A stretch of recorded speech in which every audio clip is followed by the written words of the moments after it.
శుక్లాంబరధరం విష్ణుం శశివర్ణం చతుర్భుజం ప్రసన్నవదనం ధ్యాయేత్ సర్వవిఘ్నోపశాంతయే. మాలాం కుండీం చడమరుం శూలం శంఖం సుదర్శనం దధానం భక్తవరదం దత్తాత్రేయం నమామ్యహం. రామాయ రామభద్రాయ రామచంద్రాయ వేధసే రఘునాథాయ నాథాయ సీతాయాః పతయే నమః.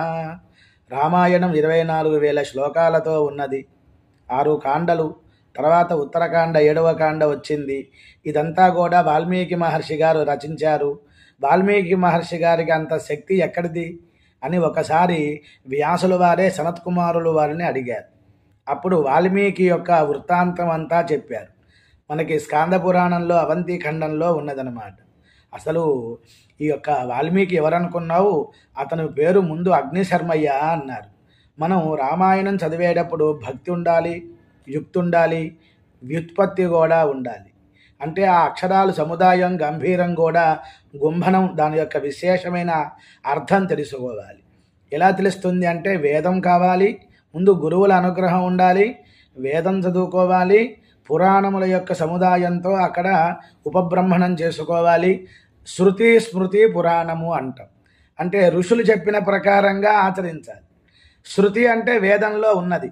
భృగుర్వైవారుణి వరుణం పితరముపససార అధీహి భగవో బ్రహ్మేతి. అగ్నిశర్మ అనేటువంటి బ్రాహ్మణుడు ఈ యొక్క వాల్మీకి మహర్షి. అగ్నిశర్మ యొక్క తల్లిదండ్రులు ఎవరు అంటే వీళ్ళు భృగువంశంలో ఉద్భవించారు. సుమతి అనేటువంటి ఆయన. ఇది మన వేద ప్రమాణంగా చెప్పుకున్నాం.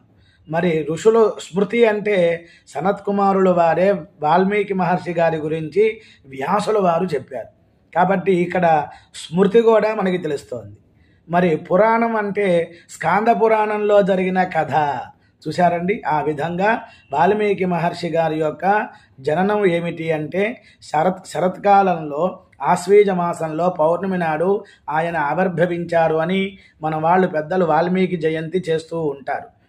సుమతి అనేటువంటి ఒక బ్రాహ్మణుడు, తన భార్య కౌశికి, వారిద్దరి సంతానమే అగ్నిశర్మ. అక్కడ అనుకోకుండా అనావృష్టి కలిగింది. పట్టణాల్లో పల్లెటూరులో ఉన్న వాళ్ళందరూ కూడా వర్షాలు పడలేదు, పాడి పంటల అభివృద్ధి లేదు. అటువంటి సమయంలో అరణ్యానికి వచ్చారు. అరణ్యంలో కందమూల ఫలాలు తింటూ వారి యొక్క ధర్మాన్ని వారు ఆచరించారు. చాలా కష్టపొందుతున్నారు, వర్షాలు లేవు కదా.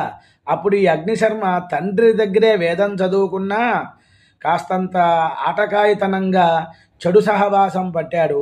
దారి దోపిడీ వాళ్ళతో సహవాసం పట్టుకొని వచ్చే వాళ్ళని వెళ్ళే వాళ్ళని కొడుతూ చంపుతూ అక్కడ ఉన్నటువంటి వస్తువులు, బంగారం దొంగిలిస్తూ ఉండేవాడు. ఒకానొక సమయంలో సప్తఋషులు వెళ్తున్నారు. వీళ్ళ దగ్గర ఏదో దండక మండలాలు ఉంటాయి కదా అని ఈ అగ్నిశర్మ వాళ్ళని పట్టుకోబోయాడు.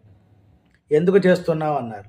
నాకు తల్లి తండ్రి ఉన్నారు, కొడుకున్నాడు, నా భార్య ఉంది, నేను పోషించుకోవాలి కదా నా కుటుంబాన్ని అన్నారు.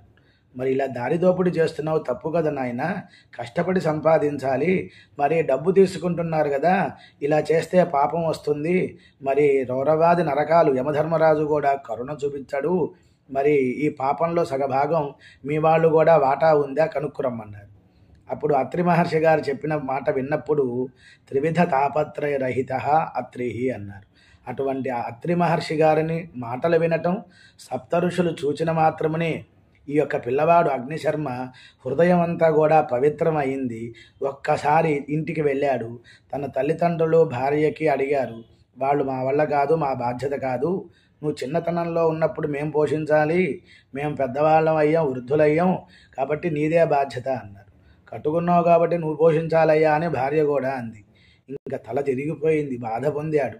ఇంత కష్టపడుతున్నాను కుటుంబానికి, నాకొచ్చే బాధ వీళ్ళెవరు పాపం కూడా పంచుకోరా అని చాలా దీనంగా వచ్చి సప్తఋషులకి నమస్కారం చేస్తే అప్పుడు అత్రి మహర్షి గారు అన్నారు, నాయనా ఈ చెట్టు కింద కూర్చో ధ్యానం చేసుకుంటూ ఉండవయ్యా అన్నారు.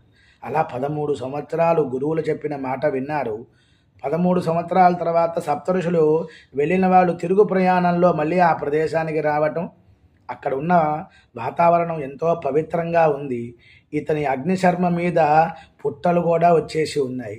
అప్పుడు మంత్రించిన జలంతో నీళ్లు చల్లితే పుట్టలోంచి వచ్చినవాడు కాబట్టి పౌరుషనామధేయంగా ఈ యొక్క వాల్మీకి అనేటువంటి పేరు వచ్చింది. వాల్మీకం అంటే పుట్ట, పుట్టలోంచి వచ్చినవారు. అగ్నిశర్మ అతని పేరు. తర్వాత వాల్మీక మృత్తిక ఉంది కదండి, పాము పుట్ట, దానిలోంచి వచ్చినవాడు కాబట్టి వాల్మీకి అనేటువంటి నామం వచ్చిందండి. అటువంటి మహత్తరమైనటువంటి వాల్మీకి మహర్షి గారి యొక్క రామకథ మనం వింటూ ఉండాలి.